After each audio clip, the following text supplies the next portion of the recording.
Pessoal, continuando a terceira parte de recursos, principalmente falando sobre princípios dos recursos, né?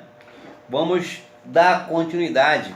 Vamos falar agora da diferença entre não reformatio impédios indireta e soberania dos vereditos. Vamos ver essa diferença, né? No reformatio impédios indireta e soberania dos vereditos. Bom, até que ponto o princípio da non reformatio impédios pode ou não ser utilizado no âmbito do tribunal do júri?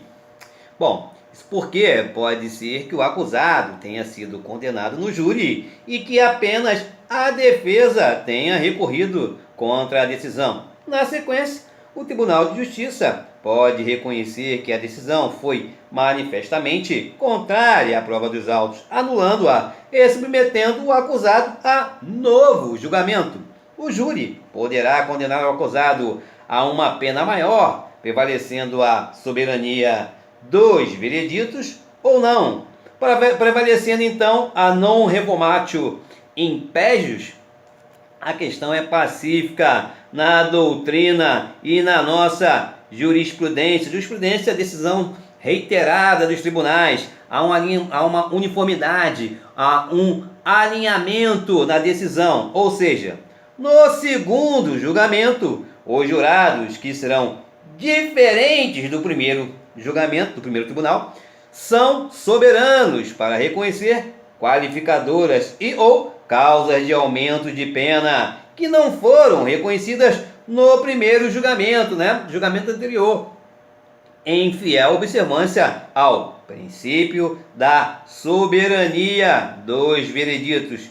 De outra forma, se a votação dos jurados neste segundo julgamento for idêntica à do primeiro julgamento, o juiz presidente não poderá agravar a situação do acusado sob pena de violação ao princípio da non reformatio impédios indireta. Isso é um alinhamento, um pensamento do STF, Supremo Tribunal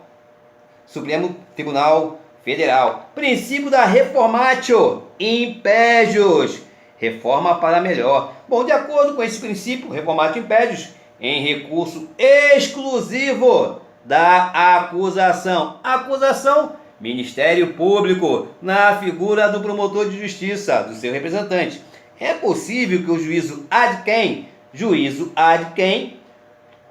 em grau de recurso, segunda instância, tribunal, melhore a situação do acusado. Há quem diga que esse princípio violaria o chamado efeito devolutivo, mas esta não é a posição que prevalece, que permanece, Predomina na doutrina e na jurisprudência que o princípio da reformatio in melius pode ser extraído a partir da interpretação a contrário senso do artigo 617 do Código de Processo Penal, que consagra o princípio da non reformatio impédios. Além do argumento acima, além disso, não podemos esquecer que a liberdade de locomoção é um bem de natureza indisponível.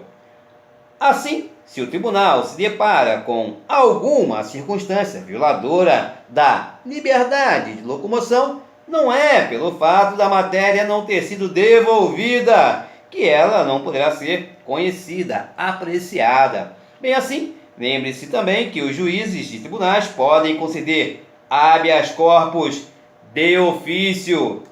Resumindo, podemos entender que o princípio da reformatio in melius de duas maneiras. Primeiro, no recurso exclusivo da acusação, Ministério Público, a situação do acusado pode ser melhorada. No recurso da defesa, a situação do acusado pode ser melhorada, mesmo que o conhecimento daquela matéria não tenha sido impugnado. Trataremos agora do princípio da dialeticidade. Por força do princípio da dialeticidade, incumbe ao recorrente, aquele que recorre, declinar os fundamentos do pedido, de reexame da decisão impugnada, pois somente assim poderá a parte contrária apresentar suas contrarrazões, respeitando-se o contraditório em matéria recursal. Tem correlação com o princípio do contraditório. Questão de prova: qual o princípio que tem relação com o princípio do contraditório? Aí vai estar lá: princípio da reformatio imperium, princípio da complementariedade, princípio da dialeticidade. É esse. O princípio da dialeticidade tem correlação com o princípio do contraditório. Atenção! O princípio da dialeticidade possui dois fundamentos principais. O primeiro permite que a parte contrária possa elaborar suas contrarrazões. Segundo, fixar os limites da atuação do tribunal na apreciação do recurso. A súmula 707 do Supremo Tribunal Federal, do STF, é um exemplo claro do princípio da dialeticidade. Bom, você já vai pegar o seu vadimeco, né? Vai lá na parte súmulas, né, do STF, vai lá na súmula 707, né? Já marquei aqui no meu e já escrevi, ó, súmula 707, princípio da dialeticidade, que tem uma correlação com o princípio do contraditório. Tá ok? Essa súmula 707 do STF é o exemplo claro do princípio da dialeticidade. Vamos ler a súmula 707. Abre aspas. Constitui nulidade a falta de intimação do denunciado para oferecer contrarrazões ao recurso interposto da rejeição da denúncia, não a suprindo a nomeação de defensor dativo. Cuidado com os artigos 589 e 601 do Código de Processo Penal. Isso porque, a partir de uma interpretação literal, ou seja, ao pé da letra do artigo 589 do CPC, que diz: com a resposta do recorrido ou sem ela, poderíamos chegar à conclusão de que o juiz poderia julgar um rese. Já lemos que o rese é um recurso em sentido estrito, que está previsto no artigo 581. O rese é uma medida judicial adequada para a impugnação de decisões interlocutórias desprovidas de caráter definitivo ou terminativo, já que o caráter, definitivo e terminativo cabe o recurso que se chama apelação. Bom, o juiz poderia julgar um rese sem a resposta do recorrido. Bom, o artigo 601 do Código de Processo Penal, que se refere à apelação, também está no mesmo sentido, com as razões ou sem elas. Nesse contexto, temos que, para a doutrina mais larga, o julgamento de um recurso sem razões ou contra-razões viola o princípio da dialeticidade, que é o princípio em comento, que nós estamos conversando sobre ele. Assim, por exemplo, se o promotor não apresenta razões ou contra-razões, o ideal é que o juiz aplique o artigo 28 do Código de Processo Penal. Bem assim, se não há a apresentação de razões ou contra-razões por parte do advogado, o juiz deve nomear um defensor dativo. Esse posicionamento da doutrina, vale dizer, até bem pouco tempo não era o da jurisprudência, mas tribunais superiores vêm se manifestando contrariamente aos artigos 581 e 601 do Código de Processo Penal, especificamente o STF. Outro dispositivo importante é o artigo 610, parágrafo único do Código de Processo Penal, que trata da sustentação oral perante os tribunais. Pela leitura da norma, o procurador-geral falaria, por último, em qualquer hipótese, ou seja, tanto no caso de recurso interposto exclusivamente pela defesa, quanto no caso de recurso exclusivo da acusação.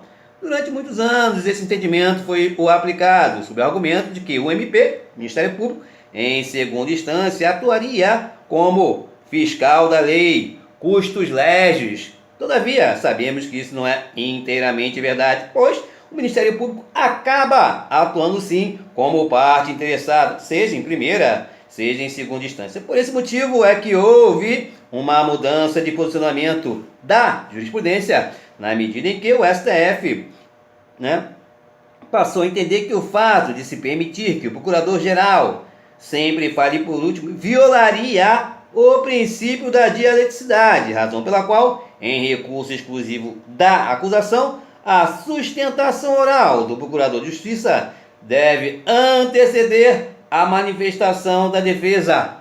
Ou seja, a defesa sempre fala por último. Cumpre destacar, por fim, que nem todos os recursos demandam a apresentação de razões e contra-razões. Exemplo: o revogado protesto por novo júri. Além disso, em regra, nos embargos de declaração, não há necessidade de intimação da parte contrária para a apresentação de contra-razões. Lembre-se, no entanto, dos chamados embargos de declaração com efeitos infringentes, os quais, se conhecidos e providos, podem acarretar a mudança do sentido da decisão. Neste caso, sim, é obrigatória a intimação da parte contrária. Esse é o entendimento do STJ, Superior Tribunal de Justiça. Vamos falar agora do princípio da complementariedade. De acordo com o princípio da complementariedade, admite-se que a parte recorrente possa complementar as razões de recurso já interposto, sempre que, no julgamento de embargos de declaração interposto pela parte contrária, for criada uma nova sucumbência em virtude da alteração ou integração da decisão. Falaremos também sobre o princípio da variabilidade. Por força do princípio da variabilidade, o recorrente pode interpor novo recurso em substituição ao outro anteriormente interposto, desde que o faça dentro do prazo legal. Exemplo antigo seria o do protesto por novo júri, que não existe mais, mas é um bom exemplo. Não obstante o acusado tenha sido condenado a uma pena superior a 20 anos, o advogado interpõe uma apelação. Posteriormente, percebe que seria possível o protesto por novo júri, bem mais favorável ao acusado. Neste caso, o advogado poderia trocar a apelação, que é um recurso que a gente interpõe contra a sentença, pelo protesto por novo júri. É só para efeito de exemplo, tá? Não existe mais esse protesto por novo júri. Ressalte-se, entretanto, que, na visão da doutrina majoritária mais larga, uma vez interposto um recurso, não é possível que a parte queira substituí-lo, ainda que o faça dentro do prazo legal. Portanto, teria havido preclusão consumativa. Podemos dizer assim que o referido princípio da variabilidade não é acolhido pelo ordenamento jurídico brasileiro. Princípio da colegialidade. No processo penal, os recursos devem ser apreciados por um órgão colegiado, os tribunais, e não monocraticamente pelo relator do tribunal. Ocorre que, na prática, devido ao número excessivo de processos, o relator acaba elaborando sua decisão, a qual pode ser seguida ou não pelos demais desembargadores. O princípio da colegialidade está previsto no artigo 609 do Código de Processo Penal. Vamos ler o artigo 609, que fala sobre o princípio da colegialidade. Artigo 609. Os recursos, apelações e embargos serão julgados pelos tribunais de justiça, câmaras ou tribunais criminais, de acordo com a competência estabelecida nas leis de organização judiciária.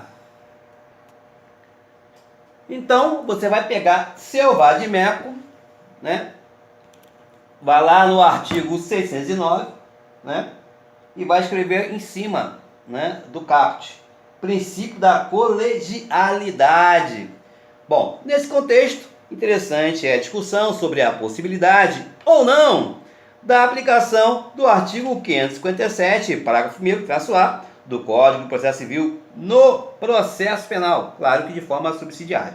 O referido dispositivo, artigo 557, parágrafo 1º, traço A, do Código de Processo Civil permite que, no processo civil, ocorra o julgamento monocrático pelo relator. Relator, tribunal em âmbito do tribunal, né, segunda instância. Não obstante, existam alguns julgados isolados, admitindo, prevalece o entendimento de que não é possível o julgamento monocrático pelo relator de apelação, né? Em caso de apelação, em caso de rese, que é o recurso em sentido estrito, tá? Rese, recurso em sentido estrito, e agravo em execução, até mesmo porque o Código de Processo Penal possui norma expressa nesse sentido, como visto acima. Ressalta-se, entretanto, que quando se trata de julgamento de habeas corpus e de recursos extraordinários pelos tribunais superiores, prevalece o entendimento de que é possível o julgamento monocrático. Importante nesse sentido, inclusive o artigo 38 da Lei 8.038 de 90. Pessoal, vamos agora estudar pressupostos de admissibilidade, tá? Pressupostos de admissibilidade no recurso ou recursal. Para que determinado recurso seja conhecido, devem estar presentes certos pressupostos subjetivos e objetivos, ou seja, requisitos de admissibilidade. Requisitos de admissibilidade ou pressupostos de admissibilidade são sinônimos, ok? Em regra, a presença desses pressupostos de admissibilidade ou requisitos de admissibilidade deve ser aferida pelo juízo ACO, juízo de primeira instância, foi o que emitiu a sentença, e pelo juízo ad quem, ou seja, juízo de segunda instância, ao qual você entrou com recurso, de modo que a decisão deste último juízo ad quem, ou seja, de segunda instância, não fica vinculada ao juízo de primeira instância ou juízo ACO, aquele que primeiro emitiu e exarou a sentença. A análise dos pressupostos recursais ou requisitos de admissibilidade é também chamado de juízo de prelibação. De novo, a questão do vocabulário, né? Dos sinônimos que o acadêmico e a acadêmica de direito tem que entender. Isso só é possível quando você lê mais de 3 doutrinas, no mínimo 3 doutrinas. Então vamos lá. Pressupostos de admissibilidade recursal. É a mesma coisa que requisitos de admissibilidade, que é a mesma coisa que juízo de prelibação. Então, quer dizer, de repente você sabe tudo dos pressupostos de admissibilidade em grau de recurso, né? Ou recursal, você sabe tudo. Mas aí vem lá a questão, o juízo de prelibação. Aí você, juízo de prelibação? Prazer, Mauro, o que é isso? Aí é que tá. Bom, juízo de prelibação é a mesma coisa que pressupostos recursais. Então, para você não ser pego de surpresa em relação à banca, né? Você vai ver provas anteriores, óbvio, né? E você vai estudar no mínimo em 3 doutrinas, é o mínimo 3 doutrinas sobre o mesmo assunto. Para você, porque cada doutrinador usa também seus sinônimos, enfim, né? Sua criatividade, né? Então o que acontece? De repente a banca usou uma doutrina, né? Que você desconhece. Meu amigo, aí o leão já está morto. Já é. Na hora da prova ali você não sabe o que é juízo de prelibação, que é a mesma coisa que pressupostos recursais. Aí pegou. Bom, ocorre que, excepcionalmente, há recursos em que o juízo de prelibação ou pressupostos de admissibilidade, né? Ou requisitos, pressupostos de admissibilidade ou requisitos de admissibilidade é feito apenas pelo juízo ad quem? É feito apenas pelo juízo de segunda instância, em grau de recurso. Exemplo, carta testemunhável, está lá no artigo 639 a 646 do Código de Processo Penal. Trata-se de um recurso a ser utilizado quando um outro recurso for denegado. Todavia, tem natureza subsidiária, já que por vezes a lei prevê um recurso específico contra a denegação de recurso. A carta testemunhável não é apresentada ao juízo juízo de primeira instância, juízo singular, juiz monocrático, não é, mas ao escrivão ou ao secretário do tribunal, segunda instância, grau de recurso, turma, colegiado. Bom, vamos fazer a distinção entre conhecimento e provimento. Conhecimento, análise da presença dos pressupostos de admissibilidade recursais. Pressupostos de admissibilidade recursal ou requisitos de admissibilidade recursal ou ainda juízo de prelibação. Já o provimento é análise do mérito recursal, que pode abranger tanto questões de direito material quanto questões de direito processual.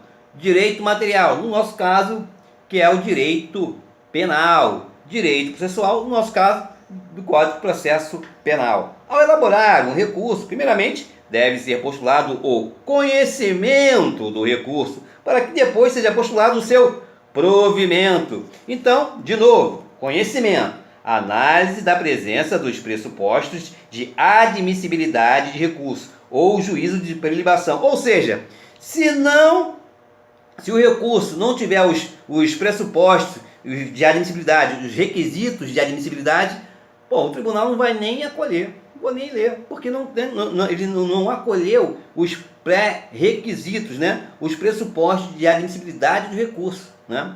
Bom, provimento, análise do mérito recursal, que pode abranger tanto questão de direito material quanto questão de direito processual. Provimento, dar provimento ou não dar provimento, tá? Se o recurso preencher os seus pressupostos de admissibilidade, que é o juízo de prelibação, ele será conhecido, tá? Então, o tribunal conheceu do recurso. Conheceu, o que quer dizer com isso? Que ele viu todos os pressupostos de admissibilidade do recurso. Ou seja, a parte que recorreu está dentro, né, dos pressupostos de admissibilidade, para admitir aquele recurso como válido, tá? Uma vez conhecido, o tribunal apreciará o mérito do recurso, que poderá ser provido ou não, provido ou desprovido. Provimento, nós já lemos, vou reler. Análise do mérito recursal, que pode abranger tanto questões de direito material quanto questões de direito processual. No caso, direito material, no nosso caso, de processo penal, direito material seria o Código Penal. Nesse contexto, importante o chamado efeito substitutivo, que está elencado no artigo 512 do Código de Processo Civil. Quando o recurso é conhecido e analisado pelo tribunal, no grau de recurso, óbvio, opera-se o chamado efeito substitutivo, segundo o qual a decisão do tribunal substitui a decisão do juiz de primeira instância, juiz monocrático, juiz singular, naquilo que tiver sido objeto do recurso. O efeito substitutivo, vale dizer, está presente não só quando o tribunal muda o sentido da decisão de primeira instância, mas também quando a confirma, reitera, afirma. Ressalta-se, entretanto, que só podemos falar em efeito substitutivo se o recurso for conhecido. Conhecimento, análise da presença dos pressupostos de admissibilidade ou juízo de prelibação. Então ele foi conhecido, ok?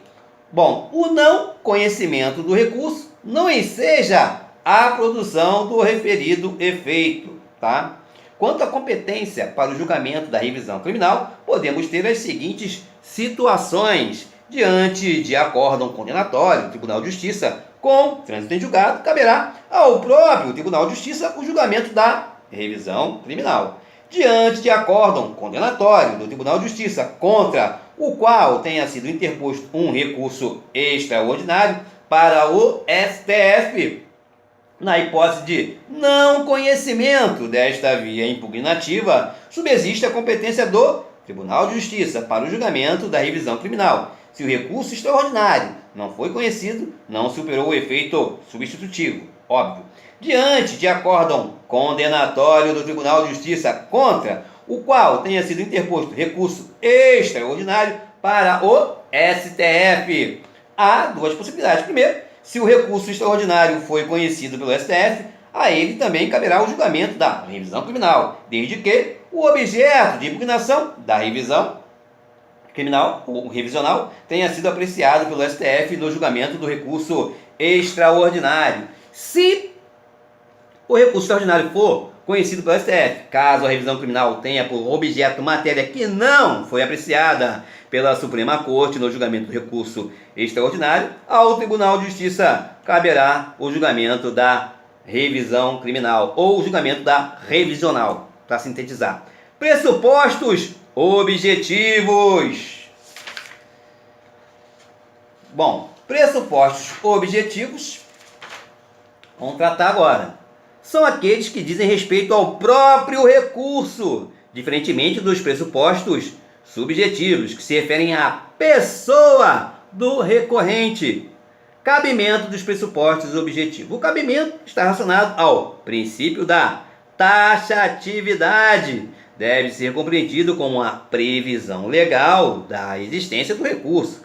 Só é possível interpor um recurso que esteja previsto em lei. De todo modo, caso determinada decisão seja irrecorrível, exemplo, em deferimento de perguntas em audiência, a parte pode impugná-la em preliminar de fatura e eventual apelação, sem prejuízo da utilização do habeas corpus e mandado de segurança. Por que isso? Por que quando nós estamos diante de uma decisão irrecorrível, se não cabe recurso, o que eu faço para impugnar? Você vai entrar com HC ou MS. HC, habeas corpus ou MS, mandado de segurança. Bom, vamos falar agora sobre dentro dos pressupostos objetivos nós temos o cabimento, nós temos a adequação e a tempestividade, tá? Então nós vamos falar agora da adequação.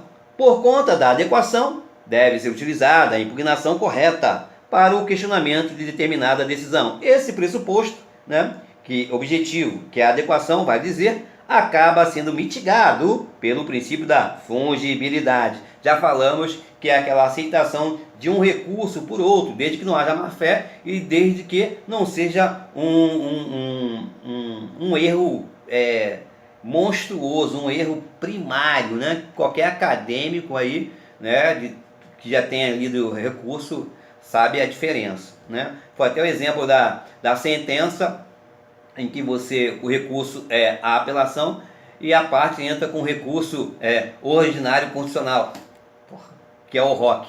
Isso aí é um erro grosseiro. Isso aí não cabe o princípio da fungibilidade. Ok? Então, no próximo vídeo, vamos continuar com os pressupostos objetivos, que será, no caso, o da tempestividade.